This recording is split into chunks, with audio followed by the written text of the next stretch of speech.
محبت بڑی سنبھال کر رکھنے والی چیز ہوتی ہے، اسے کچھ لوگوں کی نفرت کے ہاتھوں رسوا نہیں کرتے۔ اگر آپ کی نیت ہی نکاح کی نہیں تو اللہ کیسے کن کہہ دے؟ یک طرفہ رضامندی اسلام کا اصول نہیں ہے۔ اسلام بہت وسیع مذہب ہے اور رضامندی جاننا بھی اسلام نے جائز رکھا ہے۔ جب تک دونوں ایک دوسرے کے لیے مخلص نہیں ہوں گے اللہ بھی کن نہیں کہے گا، اس لیے بے وفا کوئی نہیں ہوتا۔ یہاں سارا چکر ہی مخلصی کا ہے۔ شادی وہیں ہونی ہے جہاں لکھی ہے، پھر چاہے محبت کتنی ہی سچی کیوں نہ ہو۔ ایسا کہنے والوں کے لیے ایک جواب، اللہ فرماتا ہے تم جیسا گمان کرو گے میں تمہیں ویسا ملوں گا۔ جو مرد تم سے مخلص ہو کر محبت کرے وہ تمہارے لیے انسانوں کے پورے شہر سے بہتر ہے۔ لوگوں کو وقت دیں، موقع دیں، عزت دیں، لیکن کسی سے تعلق کی بھیک نہ مانگے ورنہ صرف ذلیل ہوں گے۔ عورت کی محبت سے نہیں نفرت سے ڈرو، جب وہ خاص سے عام کر دے تو دی ہوئی دعائیں بھی واپس لے لیتی ہے۔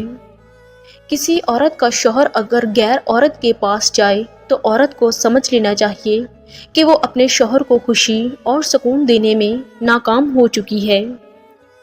مرد خود ہی عورت سے محبت کرنے پر مجبور ہو جائے گا جب عورت دو کام کرے گی، مرد سے بہت احترام اور نرمی سے بات کرے، مرد کے سامنے بھی اونچا نہ بولے اور اس کے سامنے اپنی تعریفیں کرتی رہے۔ ہمیشہ وہی محبت کامیاب ہوتی ہے جس میں عورت سے زیادہ مرد محبت کرے۔ مرد اگر چاہتا ہے کہ وہ عورت کے دل سے کبھی نہ اترے تو اسے چاہیے بیوی کی عزت کرے، تنہائی میں بھی اور دنیا کے سامنے بھی۔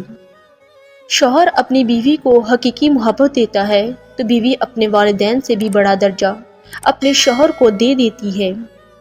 جس عورت میں یہ چار نشانیاں پائی جاتی ہیں وہ آپ سے سچی محبت کرتی ہے۔ نمبر 1، آپ سے ہر بات میں سب سے پہلے مشورہ لیتی ہے۔